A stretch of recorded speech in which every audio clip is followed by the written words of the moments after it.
Here's a quick tutorial on how you can use Kalshi. Kalshi is basically a prediction platform. So here you can see different things and you can vote on them, whether you predict that one thing is going to happen or another. Now, if you want to use Kalshi, first you'll need to deposit cash. You can do so by clicking on the button here in the top right corner, and then you can select whichever method you want to deposit money with. You can do Google Pay, you can do a debit card, crypto, and also a wire transfer. If you select debit card, it is going to ask you for verification, so you will need to have verified your account previously, so keep that in mind.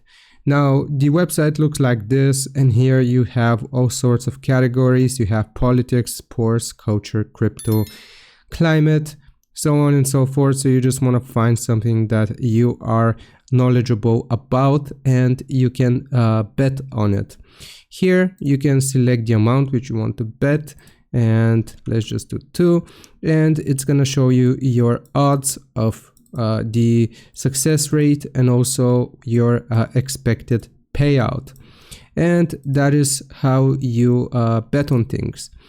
It's basically a very simple platform, very easy to use, and I hope this video helped you out. Leave a like and sub. I'll see you next time.